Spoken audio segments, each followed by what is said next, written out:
Conferência Literal 2021.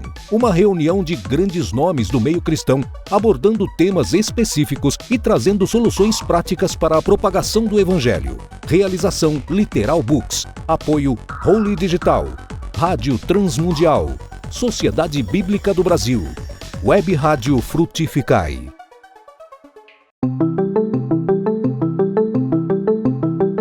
O Momento RTM é o informativo da Rádio Transmundial. É mais uma ferramenta de informação que trazemos para você. A tecnologia nunca foi o problema.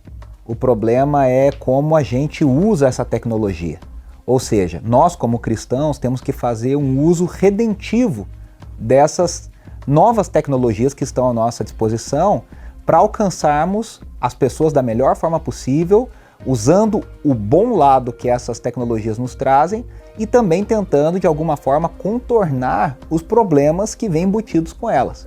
Então essa é a grande tarefa das igrejas e das suas lideranças. Isso nos motiva a sermos uma extensão da igreja em todos os lugares. Como parte da igreja, temos um grande desafio: refletir a Cristo nas nossas atitudes. Isso nos mostra algo muito importante. Não somos uma ilha, somos coletividade, nos relacionamos com o restante da sociedade. A grande questão que fica é: que imagem temos passado a quem nos vê? A igreja, ela passa por grandes transformações nesta pandemia. E eu não estou colocando no passado, passou. Ela está passando por grandes transformações. O templo, a cultura do templo encontrou as suas portas fechadas. Mas a igreja, ela está mais viva do que nunca. O que nos desafia aos pastores a estabelecer novas formas de ser igreja e desenvolver uma igreja saudável. A forma como nós vamos cuidar da igreja e dos nossos relacionamentos farão toda a diferença neste tempo. A Igreja do Futuro já começou. Ela está nos adolescentes e jovens que participam das nossas comunidades locais. A base do engajamento é a integração. A juventude quer ser parte do que está acontecendo e os mais experientes têm muito a ensinar. No e-book A Igreja do Futuro, a RTM traz temas desafiadores que mostram como a tecnologia, a integração e a criatividade podem nos ajudar no fortalecimento de nossas igrejas locais e de novas lideranças. Leia mais em transmundial.org.br/ebooks.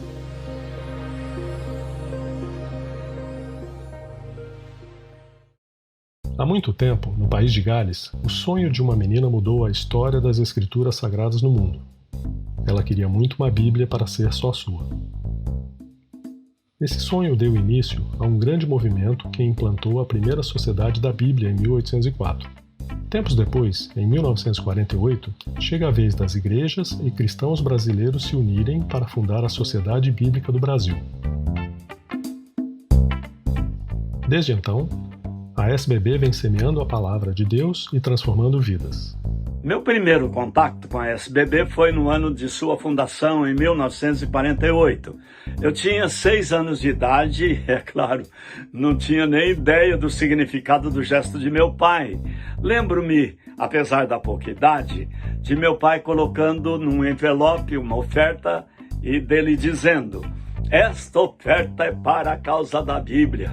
Junto ia um papel com o nome dos 4 filhos. Isso significa que me tornei voluntário da SBB desde a sua fundação. Ame esta casa, ela te pertence, que vem há 73 anos semeando a palavra que transforma vidas. Em 1962, o programa Luz na Amazônia passa a levar assistência às comunidades ribeirinhas de Belém do Pará. Em 1966, a SBB finalmente recebe do Conselho Nacional de Serviços Sociais o certificado de entidade filantrópica. Em 1987, é inaugurada a sede nacional da SBB na cidade de Barueri, em São Paulo. Mais tarde, em 1995, no mesmo local é inaugurada a Gráfica da Bíblia, que em apenas 2 anos de trabalho passou a produzir Bíblias também para outros países. Meu nome é Márcio, trabalho no setor de rotativa impressão há 15 anos E a minha chegada aqui na SBB foi em 2007. Eu não conhecia Jesus e de alguns anos para cá, a minha vida ela foi transformada pela palavra de Deus. Minha história com a Sociedade Bíblica é uma história de amor. Trabalho na Sociedade Bíblica, vai completar 22 anos esse ano, em dezembro. Eu aprendi da palavra de Deus, trabalhando com a palavra de Deus e aplicando também na minha vida e passando para as minhas filhas. No departamento a gente lê a Bíblia, a gente está lendo a Nova Almeida atualizada, todo dia a gente lê um capítulo. Vai completar 3 anos que a gente está fazendo isso, a gente não terminou. Está no caminho, então a gente vive também o que a gente trabalha. Sociedade Bíblica do Brasil, há 73 anos levando esperança com a palavra. Junte-se a nós, faça parte da causa da Bíblia. Nós estamos participando da Conferência 2021, literal. O grande desafio que temos hoje é pensar se teremos uma nova igreja. Eu até diria, será que precisamos de uma nova reforma? Como refletirmos sobre os desafios ao cristianismo neste mundo completamente em transformações. A minha palavra para você hoje vai se basear no 3º capítulo deste livro, lançado pela Literal. No ano passado, eu creio que foi o primeiro livro lançado a respeito do cristianismo pós-pandemia, e ainda estávamos no meio da pandemia. O capítulo que eu vou trabalhar é o capítulo 3, e eu vou aqui, logicamente, não repetir esse capítulo, mas aprofundar esse capítulo, avançar um pouquinho mais, atualizar algumas informações ali que foram surgindo a partir de novos estudos. Esse capítulo nós trabalhamos, como está escrito aqui, novos desafios com a virtualização do sagrado. Rupturas e descobertas no tempo da quarentena pelo coronavírus. Esse capítulo foi escrito no mês de junho e julho do ano de 2020, portanto, bem no início do período da pandemia. Nós estávamos aí sem saber o que ia acontecer. Eu escrevi inúmeros artigos, eu creio que aí cerca de 20 artigos em minha coluna, que sai 2 vezes por mês em um jornal batista. Você me escrevendo, eu vou colocar aí meus dados de contato, eu terei condições de lhe enviar um link onde estou no Google Drive, numa pasta onde eu estou colocando todos os materiais.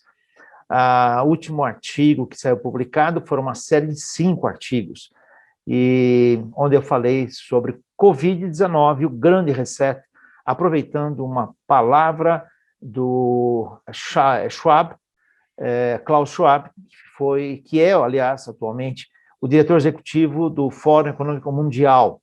Ele e mais um autor escreveram um livro, ainda não traduzido a português, e este material me inspirou a escrever uma série de 5 artigos.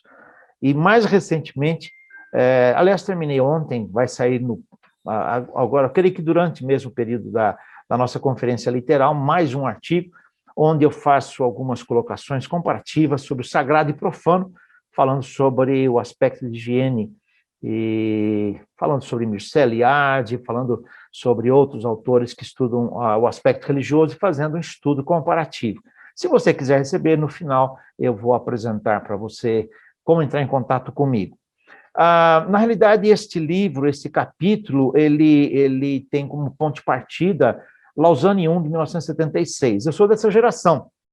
Fui formado em 1977 na Faculdade Teológica Batista de São Paulo, depois comecei a dar aulas lá e um dos meus mentores foi o Dr. Richard Sturz, já falecido, e ele me introduziu muito Lausanne, conversamos muito, foi naquela época que foi Lausanne em 74, me formei em 1977, lá no século passado, e então eu procurei aprender bastante sobre os grandes significados que temos ali, aprendidos naquela grande conferência mundial de evangelização.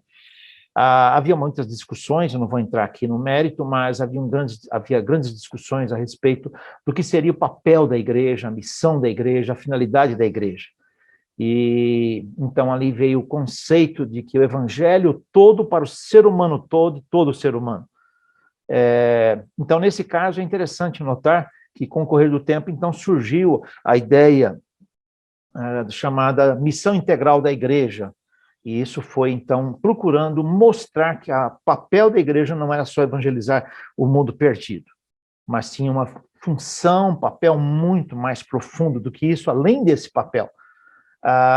E não dá para contar para vocês, mas nós podemos fazer um estudo comparativo entre como isso causou impacto, especialmente no terceiro mundo aqui da América Hispânica e América do Sul, especialmente a América Hispânica, mas também América do Sul, Brasil, a gente compara um pouco diferente, né? América do Sul e América Hispânica. E aí, então, havia os governos repressivos, repressores, e uma série de situações, teologia da libertação vindo com uma opção marxista, teólogos latino-americanos especialmente preocupados em não adotar os referenciais marxistas para definir, enfim, a opressão que estava havendo aqui em nosso continente, a América do Sul e a América Central. Então, não dá para contar agora, e quem sabe em outra ocasião nós poderemos conversar sobre isso. Mas, de qualquer maneira, essa compreensão da missão mais ampla da igreja ficou conhecida aqui como missão integral, né? Depois surgiram diversos movimentos, a América Hispânica aqui no Brasil, e aí, então, o que aconteceu foi que surgiu um movimento mais chamado Teologia da Missão Integral, que depois foi apelidado de TMI, e onde houveram diversos avanços, pesquisas, mas, infelizmente, com o correr do tempo, houve mais uma ênfase em alguns grupos, não todos, mas em alguns grupos, no aspecto político-econômico para a missão da igreja, e isso acabou desvirtuando um pouco essa compreensão, tanto que eu hoje falo em missão holística da igreja. Naquela época nós não podíamos falar por conta de que essa expressão era uma expressão usada pela nova era. Hoje, então, nós já podemos utilizar. Eu cheguei uma época a usar teologia integral, missão integral ampla da igreja. Então, se existe um adjetivo para acrescentar significado ao substantivo, o substantivo já perdeu o valor. Se são dois, então perdeu mais ainda. E então, mais recentemente, eu falo sobre missão holística da igreja, para se evitar, digamos, a compreensão sociopolítica e econômica. Não, mais política econômica, não tanto social em si, mas, de qualquer maneira, eu vou citar um pouquinho isso mais à frente, e eu gostaria de dialogar com você um pouco sobre isso. Mas, além disso, também, esse meu capítulo, ele tem como ponto de partida uma compreensão que eu pude absorver no início dos anos 2000, quando estava fazendo mestrado em educação, mais especialmente em História da Educação na PUC São Paulo. Quando você estuda História da Educação, você tem uma série de capítulos, a história das disciplinas escolares, a história da instituição, e tem um capítulo que me chamou muito a atenção, e eu acabei estudando bastante mesmo, que é o capítulo de História Cultural.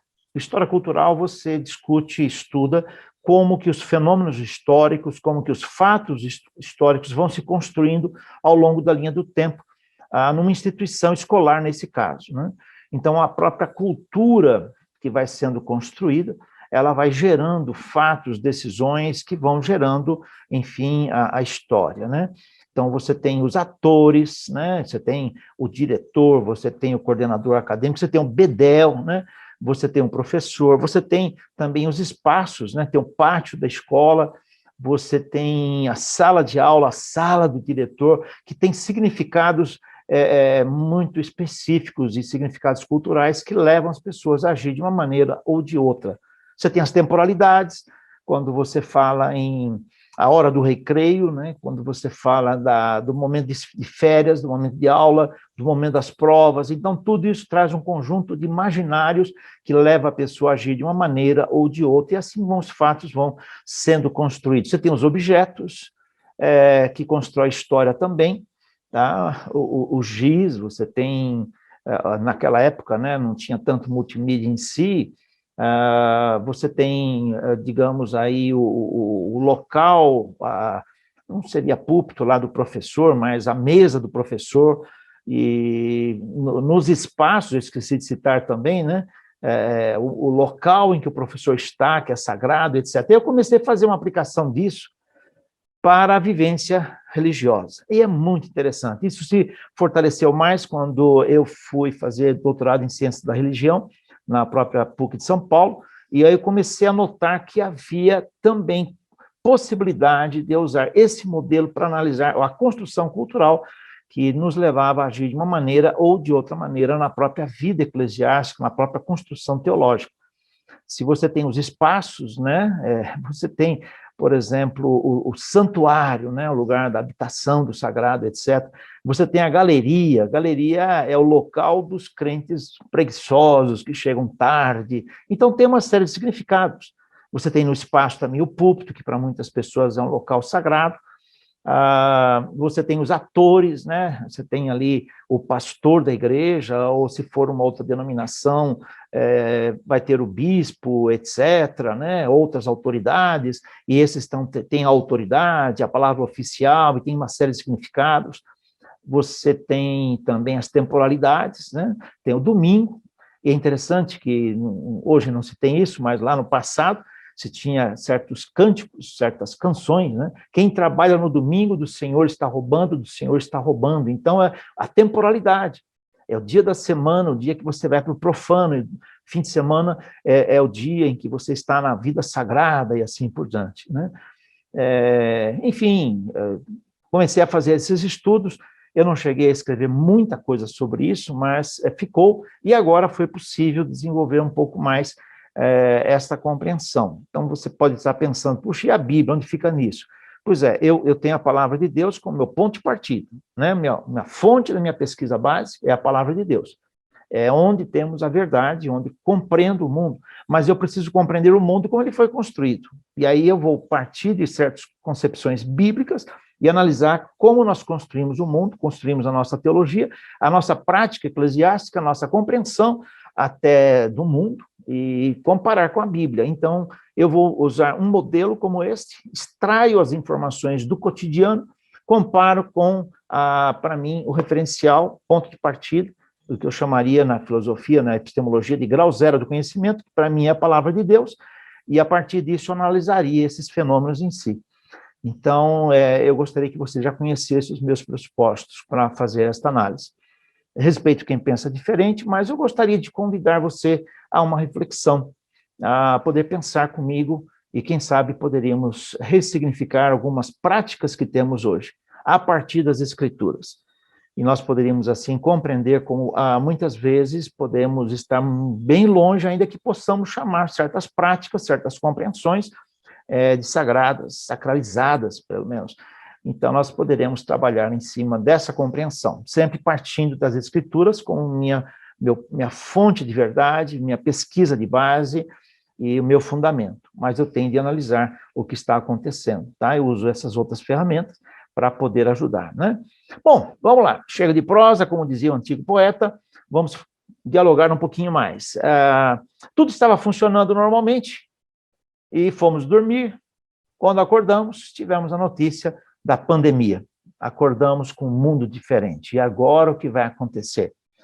E é interessante notar que, naquela época, muitos colegas pastores e líderes estavam preocupados, né, com o isolamento social, as proibições de reuniões públicas, etc. Nós vamos fechar a igreja.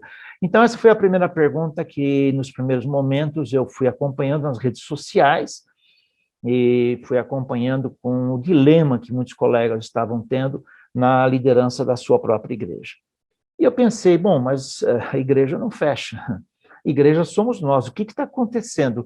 Que pergunta é essa que eu não estou entendendo? Aí eu fui ler um pouco mais, compreender um pouco mais o que os colegas estavam trazendo de preocupação, muito séria, muito, digamos, preocupação que precisava de respostas, né? E aí, então, eu fui recordar alguns estudos teológicos que eu tinha feito lá pela década de 80 e 90, sobre a habitação do sagrado, né? E partindo de Moisés, quando Moisés é convocado por Deus para encontrar um local sagrado para a sua morada. E aí, então, Moisés vai e consegue estabelecer o tabernáculo, depois o templo e assim por diante. Mas depois eu fui recuperar as informações de pesquisa, de exegese, que eu tinha feito sobre o Novo Testamento, e aí, então, eu comecei a compreender o dilema dos colegas e comecei a trabalhar em cima do assunto. E aí vem um outro fundamento que eu quero deixar claro para você, que na minha compreensão hermenêutica e exegética, entendendo o contexto histórico bíblico, entendendo a maneira como Deus se revela. Um outro pressuposto que eu tenho é o que eu chamo de revelação progressiva. No meu livro sobre o jeitinho brasileiro, aliás, eu tenho ele até aqui, eu vou só pedir permissão para me curvar aqui, pegar, já está esgotado, estou tentando refazer aí, que é dando um jeito no jeitinho, como ser ético sem deixar de ser brasileiro. Então, o que acontece?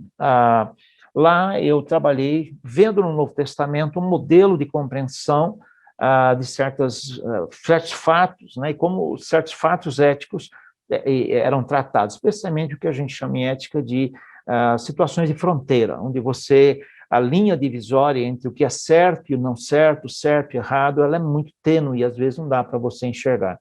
Então eu criei um modelo lá de compreensão, e baseado também na compreensão da revelação progressiva.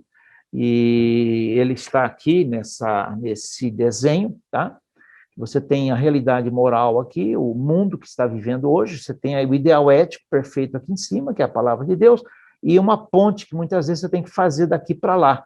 E a isso então eu chamei de ética temporal ascendente, que seria uma conduta provisória, que meus alunos carinhosamente tinham apelidado de ETA, ética temporal ascendente. Mas aí eu notei que também havia isso na teologia, né? Eu não vou ter tempo aqui, quem sabe numa outra ocasião nós venhamos a conversar, e eu notei que esse é um modelo que Deus vai adotando na revelação progressiva. Você parte de uma compreensão menor do ser humano, e Deus, grande comunicador, ou comunicador dos comunicadores, leva em conta isso, e ele vai levando o ser humano, então, a compreender a revelação completa, ou pelo menos que a gente precisa compreender, né? A revelação completa seria compreender Deus, e Deus o infinito nós o entendemos porque somos finitos. Um exemplo simples, e se um dia pudermos, vamos aprofundar sobre isso, quando Deus vai fazer um milagre, chama Josué e fala que o sol ia parar, né? Na realidade, o milagre foi muito maior na minha compreensão da infinitude divina. O mundo todo teve que parar. Hoje, compreendendo do ponto de vista astrofísico, nós sabemos que se algo para, no mundo há um choque na física, né? Então, na minha compreensão aqui limitada, teológica ou física limitada, o milagre foi muito maior. Eu entendo aí, dentro da minha limitação, que, na realidade, o que aconteceu ali foi nada mais, nada menos do que Deus explicar para Josué a partir da concepção cosmogônica, isto é, a compreensão que ele tinha de como o mundo era organizado. Então, é muito interessante, porque Deus parte da compreensão dele. E aí, Deus vai, ao longo do tempo, mostrando as situações do mundo, o mundo como ele é e etc. Mas o fato interessante é que Deus leva em conta a limitação dele, de Josué. Deus infinito, mundo todo criado por essa ação infinita, precisava de uma explicação que ali Josué tinha apenas provisória. E o mesmo ocorre com diversos outros fatos, né, que Deus vai se revelando ao ser humano à medida que o ser humano pode compreender. Então, esse é outro pressuposto que eu utilizo aqui, especialmente para análise de um dos referenciais que eu vou dar para você aí, tá bom? Então, já estou dando aí meus pressupostos, e é interessante que você possa compreender a respeito disso, né? Então, como eu disse para vocês, fomos dormir de um jeito, acordamos num mundo totalmente diferente, e aí é o que a gente diz, um grande reset. Na área de informática é interessante, porque quando você vai dar um reset na máquina, ou no celular, no tablet ou um computador, ele zera as variáveis de controle, isto é, aquelas instruções chaves que vão determinar, digamos, o ambiente de trabalho. Então, na memória do computador existe uma área em que essas variáveis ficam, e muitas vezes pode ocorrer um transiente de eletricidade ou qualquer outro transiente, e essas variáveis, como a gente diz na área de TI, ficam sujas, né? Elas ficam corrompidas. Então, começa a dar pane na tela, congela, etc. Dá um reset e resolve, né? E aí, então, o que acontece? Quando você dá o reset, reinicializa o computador ou o celular, e as variáveis naturais são recolocadas. E aí, então, tudo volta ao normal. Só que agora, esse reset, poderíamos dizer assim, essas variáveis ou esses marcos, muitos foram mudados, alguns desapareceram, novos surgiram, Então, esse reset é um reset que exige de nós todos, ou nos exige uma atenção redobrada, necessidade que nós temos de, enfim, avançarmos na compreensão do que de fato é o nosso papel. E para mim aí nada melhor do que o grande Waze atualizado de Deus, que é a palavra dele, para nós podermos nos ajustar novamente. E termos a coragem, por isso que eu estava falando, eu convido você a ter coragem de estar comigo, caminhando nesses minutos próximos aqui, para nós podermos, de repente, ressignificarmos a nossa compreensão de mundo, mas sempre partindo da palavra de Deus em si, que tem ali os fundamentos para a nossa compreensão. Então, vou fazer para você um resumo, né, desse material, mas, ao mesmo tempo, fazer uma atualização.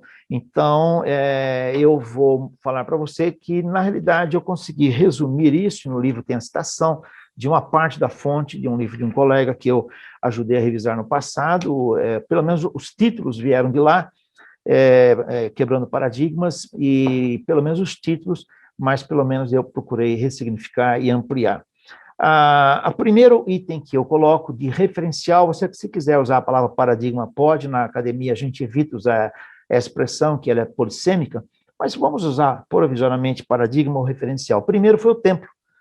O templo foi fragilizado agora, o conceito de templo, porque até hoje nós estamos voltando aos poucos, eu mesmo no pastorado da minha igreja, nós estamos agora voltando aos poucos com presencial, com todo cuidado, e é interessante porque naquele primeiro momento o grande dilema foi, vamos fechar a igreja, e aí comecei a discutir, um dos primeiros artigos que eu escrevi, que está nessa pasta do Google Drive, foi Igreja não fecha. Então, nós temos que compreender que Jesus morreu por pessoas, não por paredes, equipamentos e assim por diante.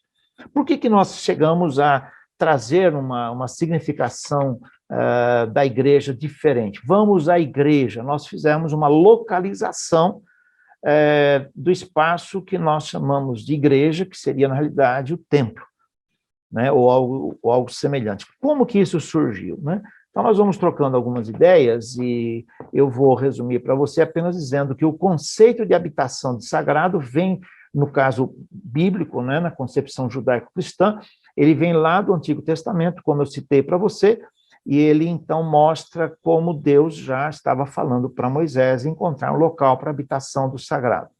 E aí, então, o que acontece é exatamente isso, vai acontecendo ao longo do tempo, sempre ali o sagrado, os profissionais do sagrado, usando aqui uma expressão de Max Weber e Pierre Bourdieu, que eu vou falar daqui a pouco. Então, o que acontece aí é que isso vai avançando na história, e aqueles oficiais ali, o sacerdote, o sumo sacerdote, tinham funções específicas, e eles, então, cumpriam aquele papel, e os locais sagrados, eles eram acessados a partir de certa compreensão desses oficiais e do papel desses oficiais, né? Então, isso chega na época dos profetas, eu vou citar pelo menos Isaías, pelo nosso tempo, e Isaías 1, versículos 10 a 20, em que ele mostra que Deus já não queria mais estar recebendo a adoração deles. Imagina, Deus, que ele estabelece a adoração como um elo de ligação entre o ser humano e eles, ali já não quer mais. E aí vai explicando, Isaías, leia esse texto, você vai compreender, e aí o versículo 13 do capítulo 29 é fatal, né? Deus fala, olha, não dá mais, né? Vocês até me adoram, mas é tudo mecanicamente aprendido, porque o coração de vocês está longe de mim. Vejam que já começamos aí nessa concepção de revelação progressiva que eu disse, primeiro um espaço, depois Deus vai mostrando a importância do significado além do espaço. Isaías é chave para isso aí, né? Você pode citar outros profetas no Antigo Testamento, eu estou citando só Isaías. Agora, no Novo Testamento, que temos aí já o chamado, na hermenêutica mais simples e clímax da revelação, você vai ter aí a conversa, o diálogo de Jesus com a mulher samaritana. E aí eu explico aqui no texto, isso está tudo explicado aqui, Jesus, ao conversar com a mulher samaritana, ele, então, pede água, etc., todo aquele diálogo, e num dado momento, ela pergunta para Jesus onde é o local da adoração, lá em Jerusalém ou ali em Samaria, E aqui eu conto toda a história, assim, resumida dos samaritanos e como eles chegaram ao monte ali da adoração, e os judeus em Monte Moriá, lá onde estava o templo. Depois do exílio houve a reconstrução, vamos lembrar de Neemias, de Esdras, o muro, Neemias, o templo, etc, etc, né? Então, o que acontece? Jesus chega para ela e ele ressignifica a pergunta dela. A pergunta dela é uma pergunta geográfica. Onde era o local da habitação do sagrado e o local da verdadeira adoração? A adoração só poderia ocorrer na habitação, no local da habitação do sagrado. O que acontecia? Jesus disse, virá a hora e já veio, que Deus procura verdadeiros adoradores que o adorem em espírito e em verdade. Nesse caso, então, Deus desloca o espaço físico, concepção restrita ao espaço físico, para o coração das pessoas. Vamos lembrar de Isaías 29:13, o coração de vocês está longe de mim. Deus quer agora adoradores que o adorem em espírito e em verdade. Então, há um deslocamento, e já aqui vem para mim já o clímax da revelação progressiva em relação à adoração, em relação ao espaço de adoração, que ele sai do exterior e vai para o interior. Mais um aspecto interessante a ser refletido aqui. Estevão, praticamente as últimas palavras, ele disse que Deus não habita em templos feitos por mãos humanas. O apóstolo Paulo repete isso. E Paulo vai mais longe. Paulo diz que o nosso corpo é o templo do Espírito Santo. Então, nesse caso, você percebe que um primeiro referencial, o paradigma que foi fragilizado, que foi, digamos, construto, né, vamos assim dizer, ou construidor, ou matriz para a nossa vivência religiosa, ele se fragiliza, e é interessante, porque quando você aproveita essa fragilização e volta à revelação de Deus, essa revelação progressiva, você tem a oportunidade de ressignificar e colocar o crente na vida, no mundo. Percebe? Esse é um ponto essencial. Então, aquela concepção cultural que vem na mente do crente de que o domingo é o dia sagrado e os demais dias da semana, os demais dias da semana cada um se vire e seja Deus com todos, né? Aí ele passa a ter uma outra compreensão, porque ele vai entender que ele é o templo do Espírito Santo, que ele, o coração dele é que é importante para a adoração. E o templo vai servir como espaço físico facilitador para os nossos encontros. Aí você vai ter uma ampliação da compreensão do sagrado, não só num espaço físico chamado templo, mas também onde você estiver, na sua casa, no trabalho, no ambiente de trabalho, no seu carro, onde você estiver, tudo aquilo é algo sagrado diante de Deus, porque Deus lhe deu para administrar. Então, você tem uma ampliação dessa compreensão. Então, em vez de dizer, eu vou à igreja, né, eu vou ao templo para adorar a Deus. Deus estará ocupado com o meu coração, se o meu coração, de fato, é um coração sincero. Percebe? Então, esse é o primeiro pilar que eu citaria da nossa cultura religiosa, que ele, então, é fragilizado durante a virtualização do sagrado, e vamos lembrar do título que eu coloquei aqui no livro, né? Rupturas e descobertas no tempo da quarentena pelo coronavírus. Mas vamos avançar um pouquinho mais, o tempo já está correndo. O segundo referencial, o segundo pilar que construiu, estruturou, fundamentou a nossa cultura religiosa evangélica, e não só evangélica, mas também católica e outras culturas, é o domingo, é nós dedicarmos a nossa vivência ao domingo. Entendermos que a nossa vida sagrada, a nossa compreensão e aguardo e espera de Deus vai ser naquele dia e os demais dias. Então, é interessante você notar a compreensão da restrição, né? É um tipo de abordagem cristã, de vida cristã, exclusivista, restrita a um domingo, né? É interessante você notar e compreender o significado do Shabat. Desculpa, eu vou ter que deixei aí um pouquinho distante, eu fui despertado por este assunto quando eu estava fazendo lá o doutorado em Ciência e Religião, com o professor Philippe Pondé, e ele nos fez ler, e para mim foi muito bom, esse livro do rabino Abraham Yoshua Heschel, O Shabat, né? E ele vai falar sobre o seu significado para o homem moderno. Ele não vai discutir aqui cristianismo, domingo, sábado, vai discutir o Shabat. E é interessante notar porque ele fala que durante a semana nós cuidamos do espaço, das coisas. Mas no Shabat, nós cristãos consideramos o domingo, o dia do Senhor, da ressurreição de Jesus, não importa que qual dia, mas o Shabat para nós, e para eles seria nós fazemos a transição entre o espaço, entre as coisas e o tempo, e a temporalidade eterna. Quando o eterno, se traduz muitas vezes Yahvé, do hebraico, como eterno, o eterno vem e passa a nos invadir, e passamos então a dialogar com o eterno, passamos então a refletir sobre a nossa vida, passamos então a celebrar, né? Esse é o ponto. Então, esse segundo elemento é fundamental. Vamos lembrar que nós acabamos transportando e vivendo o cristianismo de uma maneira muito formal, né? E quando nós restringimos ao tempo, quando restringimos apenas ao domingo, nós perdemos o dia a dia. Jesus disse em Lucas 9:23, se alguém quiser vir após mim, negue-se a si mesmo e cada dia me siga. É cada dia. Cristianismo é estilo de vida. Mais à frente, daqui a pouquinho, eu vou falar sobre o que nós restringimos de cristianismo a atividades, programas, eventos e estrutura, né? E aí nós perdemos o dia a dia, a vivência cristã.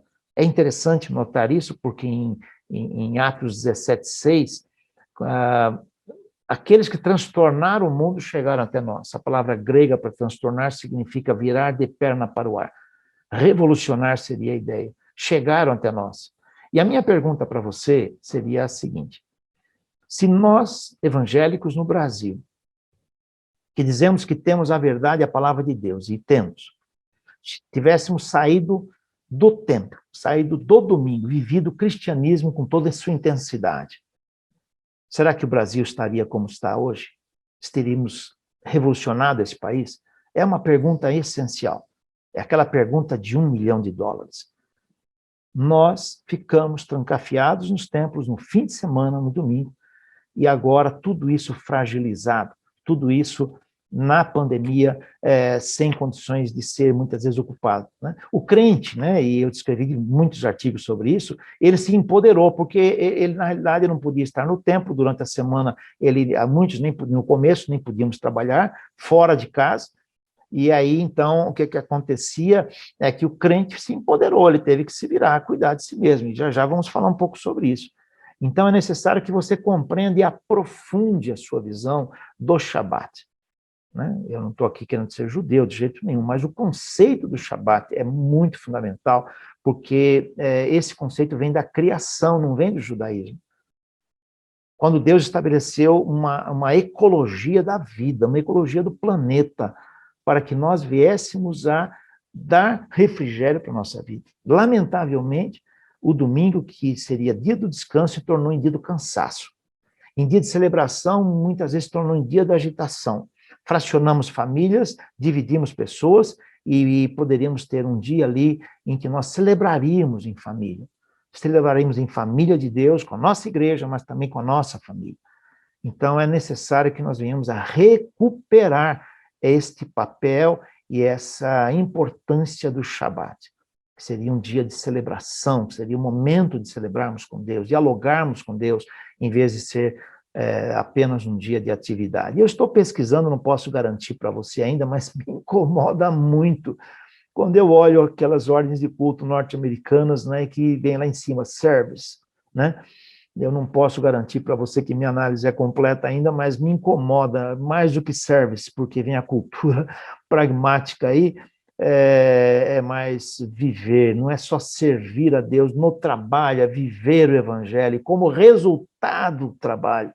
Nós invertemos, e não vou adiantar agora, né, não vou fazer um spoiler do que eu vou falar daqui a pouquinho, mas é muito fundamental isso. Mas o terceiro referencial, o terceiro pilar é o púlpito, né? Nós fomos gerando tudo em torno do púlpito, um púlpito se tornou um local sagrado, né? Aquela cultura que eu falei para vocês, que os objetos têm significações que levam a certas compreensões e certos significados e representações que nos levam a ter comportamentos ou não, né? Eu conheci um pastor que, terminado o culto, ele mandava pôr uma cerquinha em volta do púlpito, porque ali era o seu local sagrado e só ele podia estar. Conheci um outro pastor em que a ideia dele era que no púlpito ninguém poderia estar, a não ser um pastor. Um diácono ou um ministro de música tinha que falar lá na estante do pessoal de música, mas ele não podia ali, ele era um local sagrado, aliás, muito mais um objeto sagrado, né?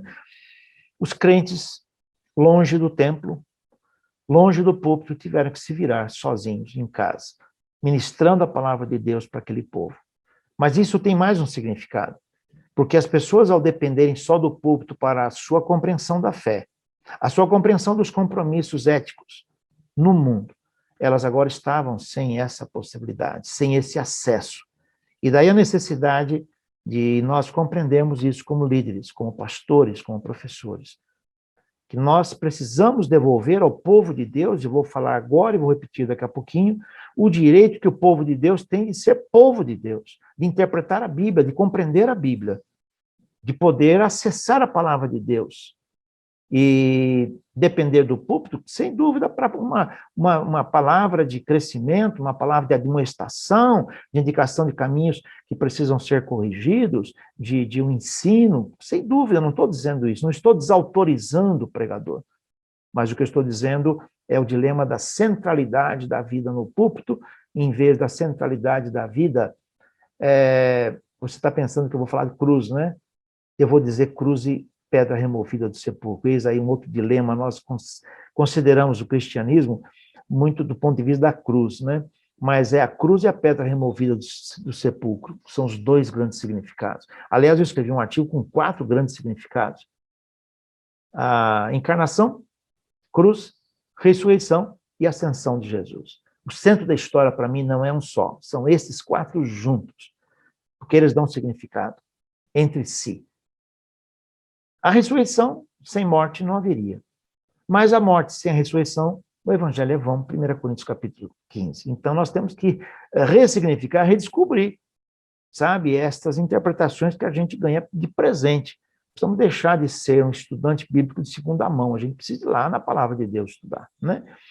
Eu, por exemplo, tenho parado para pensar muito que a nossa interpretação bíblica tem que ser trinitário-cêntrica.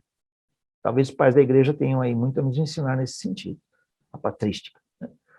Algumas pessoas me questionam, mas não é cristocêntrica? Eu falo o seguinte, olha, nós temos que entender a Trindade. Tertuliano dizia, quereis ver a Trindade, e deu Jordão, eu digo diferente, quereis ver a Trindade, e vá à criação. Na criação você vê a Trindade. No Jordão você vê a Trindade, havia a Trindade o tempo todo, mas nós usamos o bisturi cartesiano e separamos, né? Deus Pai, Deus Filho, Deus Espírito Santo. Bom, fica aí minha provocação para você. Eu prefiro uma interpretação trinitariana, né? Da palavra de Deus a partir da Trindade em si. Há muita coisa para discutir, mas eu vou só provocar um pouquinho você, tá bom? Não se preocupe. Então, a outra foi o púlpito, né? É o outro pilar que foi abalado, que foi fragilizado. Então, nós tentamos, pelo virtual, substituir o púlpito.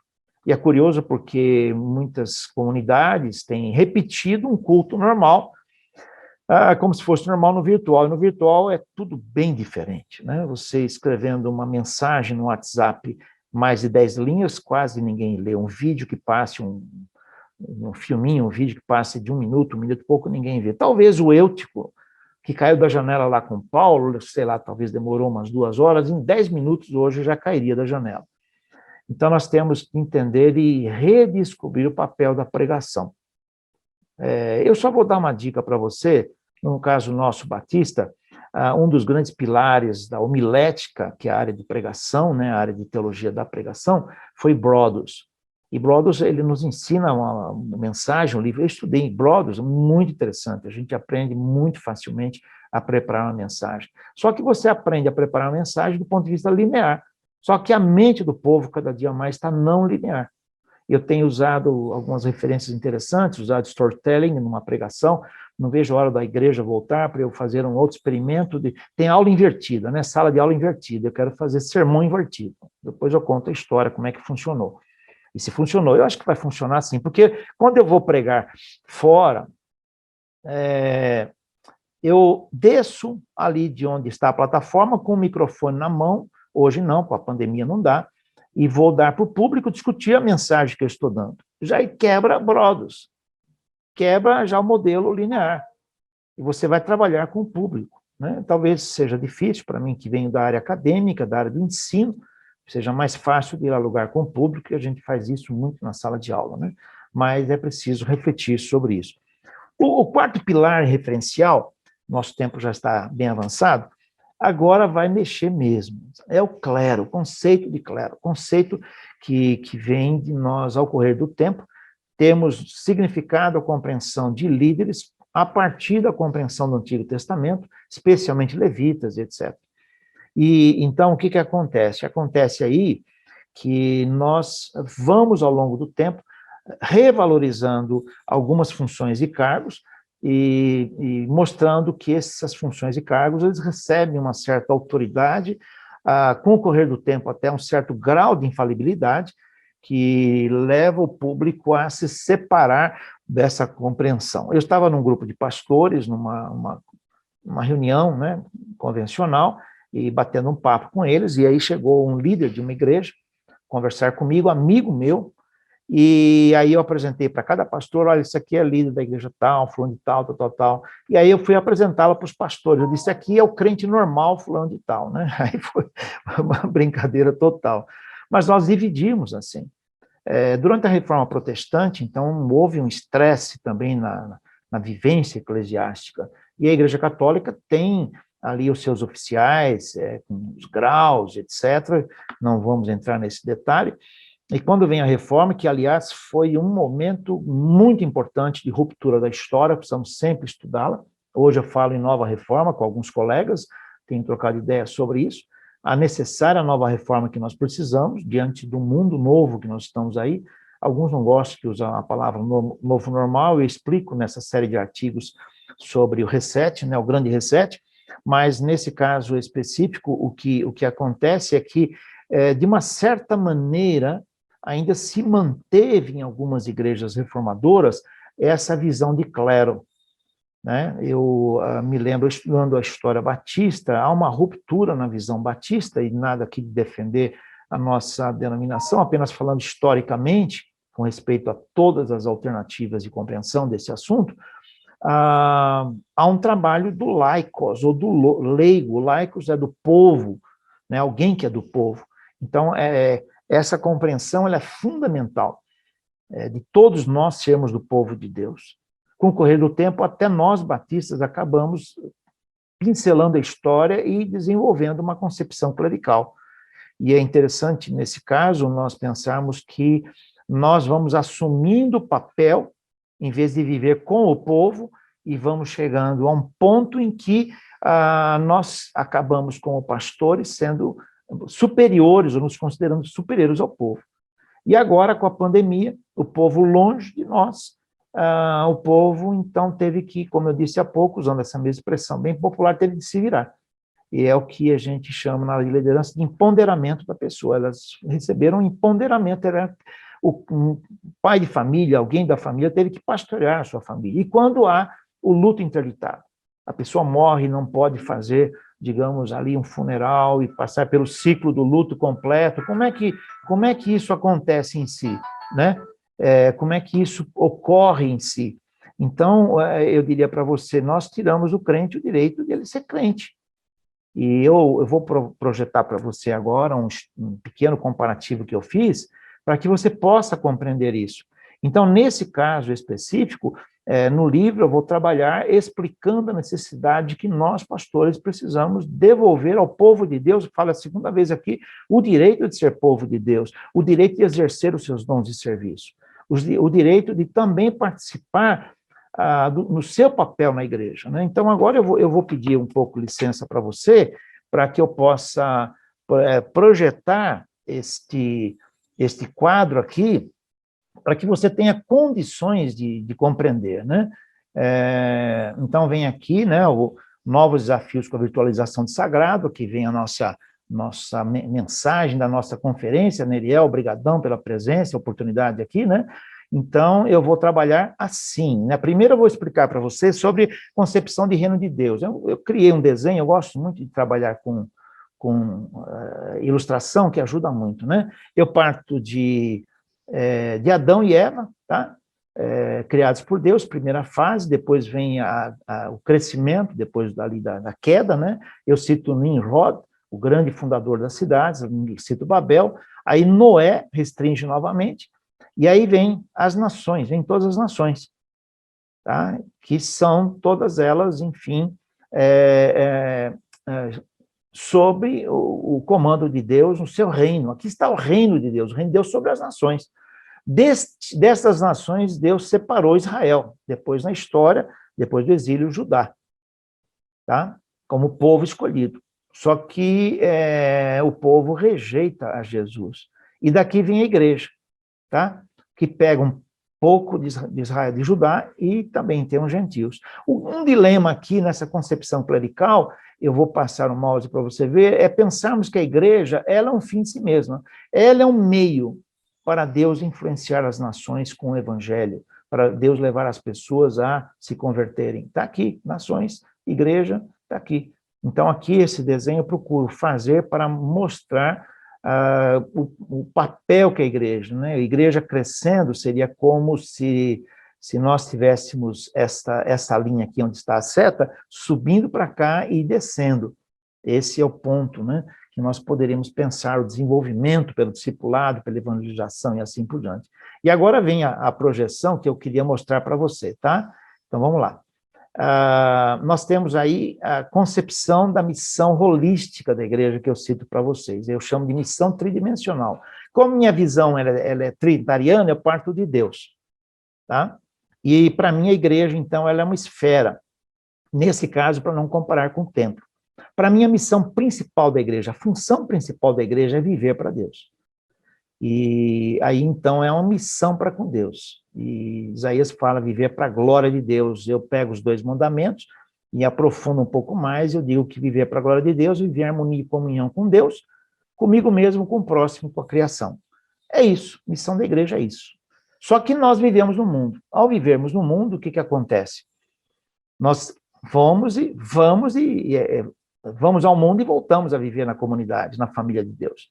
E aí, ao ir ao mundo, nós temos uma missão para com o mundo, seja como testemunhas, fazer missões, evangelizar, socorrer o necessitado, envolve a ação social, função profética da igreja.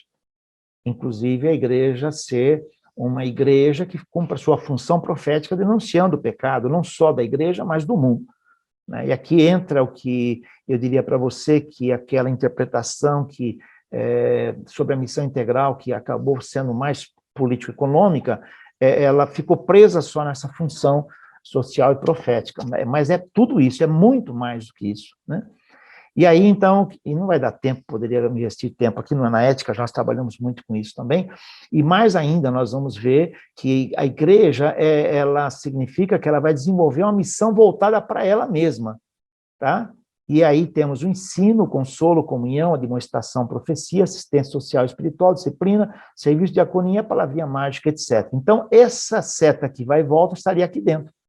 Na minha maneira de entender, nós temos aí uma visão tridimensional da missio Dei, da missão de Deus dada para a igreja. E é o que eu chamo também de que nós temos aí os diversos dons, estão vendo? Os diversos dons de serviço que Deus coloca. E eu, mais ou menos, de ponto de vista didático, eu distribuí os diversos dons, tem alguns talentos aí, nas 3 esferas da missão da igreja, e é isso eu chamo, então, de missão holística.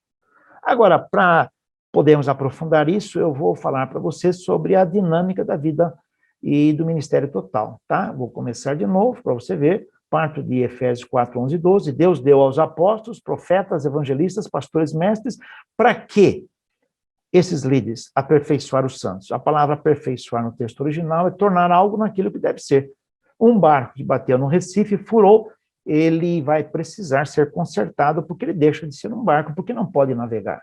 É esse o conceito. Tornar os santos naquilo que eles devem ser, santos. E para a obra do ministério, a palavra grega aqui é diaconia.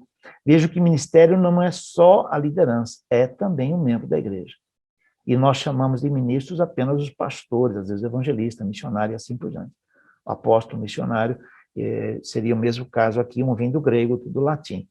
Então, agora aqui nós temos todos ministros, edificados, liderados à edificação da igreja. Como que é hoje? Resumir.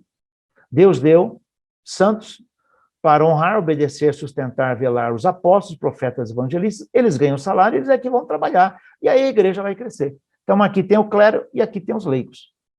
E aqui todos são ministros. Percebe? Então, há uma diferença fatal aqui, que você precisa, enfim, compreender, tá? E, então, nesse ponto essencial que eu digo para você, esse pilar do clero, ele precisa ser reinterpretado a partir da palavra de Deus. Lendo o livro, você vai ver mais detalhes. Eu me lembrei que acabei não colocando esses gráficos aqui, hoje eu estou para você esses gráficos, tá? E você pedindo depois, já vou dar meus dados para você, eu posso te mandar esse material. O quinto foi o pragmatismo ou a funcionalidade da igreja. Isso significa dizer que nós reduzimos o cristianismo a evento, programa, estrutura e atividade. O cristianismo é mais do que isso. O cristianismo é vida, relacionamento, reconstrução de vida, transformação.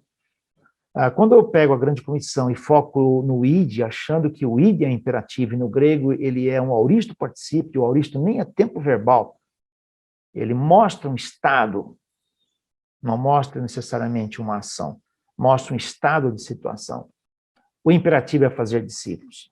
Então, nós preferimos fazer o seguinte, fala no id, se você não pode dar oferta missionária, se você não pode ir para o campo, dá oferta missionária, tudo está resolvido, consciência tranquila, continua a tua vida. Mas o id ali, não sendo imperativo, o imperativo está no fazer discípulos. É difícil traduzir, confesso para vocês, o auristo particípio. Então, eu faço uma pequena paráfrase para tentar te explicar. Jesus estava conversando com os discípulos, dialogando com eles, chegou ao fim da conversa, ele diz, olha, eu vou encerrar agora e nós iremos embora. E ao irmos embora, façam discípulos, esse é o imperativo. Significa mudar vida. Vida transformada e transformadora. Para a pessoa trabalhar na comunidade, na igreja, etc., é simples, não é assim tão complicado. É só ter boa eficiência, ser cuidadoso, cuidar da agenda, etc. Agora, ter vida mudada é outra coisa.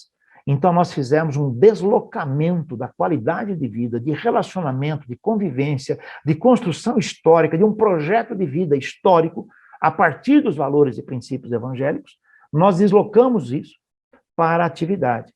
E, de uma certa maneira, o crente trabalha muito na igreja para que ele tenha condições, muitas vezes, até vindo de uma compreensão católica, né, da cultura religiosa brasileira, ele até pagar, digamos aí, a sua culpa e etc. Né? Muito do catolicismo temos trazido na cultura evangélica, a penitência e outras doutrinas que o tempo não nos permite. Então, esse foi o outro pilar fundamental que nós colocamos aqui para que você possa ver que foi fragilizado. Agora, não tem como o crente trabalhar, agora, durante a pandemia, agora já começam as igrejas a se reunirem, em si, então nós precisamos ressignificar isso. Aí você pode falar, então você é contra o trabalho, de jeito nenhum, mas o trabalho tem de ser produto de vida, e não vida, produto de trabalho. Vida, produto de trabalho, isso é penitência. Agora, trabalho, produto de vida dedicada a Deus, é diferente. A piedade, ela deve ser com contentamento. 1 Timóteo 6,6. E não por obrigação. Deus ama quem dá com alegria. Percebe? E a alegria eu dou voluntariamente. Então, é necessário que a gente venha revisar aí este outro ponto. Há um outro referencial que eu coloquei, que não se aplica a quase tudo, a tudo, mas é interessante que a estética sagrada, né? A vestimenta, muitas vezes a vestimenta dá uma impostação na pessoa, e a pessoa se sente sacralizada, e agora isso também foi fragilizado. Eu sei que isso não é muito referencial em si, mas é um ponto essencial. Então, este texto, esse capítulo, eu procuro enriquecer com algumas ideias, ele traz esses benefícios para você poder repensar e ressignificar. Há um outro texto que eu escrevi, foi publicado em 2019, pela editora Convicção, Dinâmica da Igreja Autêntica segundo o Novo Testamento, onde eu aprofundo mais esses conceitos de adoração, de missão da igreja, e ele é bem ilustrado, Editora Convicção, a dinâmica da igreja autêntica segundo o Novo Testamento. Ele tem também no virtual, como esse livro também tem no virtual, e eu creio que você pode, assim, aproveitar e pode, digamos, estudar um pouquinho mais, né? Eu vou agora, terminando, tá? Eu vou pedir aí a sua licença para projetar novamente aí os meus dados de acesso. Eu queria te agradecer. Você converse comigo, dialogue, você pode pensar diferente, não tem problema, nós precisamos aprender juntos, né? Nossa apologética, ela tem que ser construtiva, dialogal e não destrutiva. Nós temos que, digamos, ter essa percepção. Então, está aqui, eu tenho Instagram, todo dia eu coloco uma frase de desafio, nada de autoajuda, está aí. Temos o WhatsApp, tá? Tem o meu e-mail também, você pode tirar uma foto aí e assistir e participar comigo, e para mim será uma alegria muito grande conversar com você e dialogar e aprendermos juntos, tá? Então eu espero que eu tenha contribuído aí com você, e eu espero que eu tenha despertado em você a necessidade de aprofundar-se na palavra de Deus. Esse é o ponto fundamental. No mais, eu agradeço muito, Neriel, pela oportunidade, e espero que você possa cada dia mais ter a palavra de Deus como seu Waze. O Waze sempre atualizado, ele não depende de internet, 3, 4, 5, 6G, não depende de Wi-Fi, e tenha na palavra de Deus sempre o seu caminho. Um abraço para você, espero que tenha te ajudado.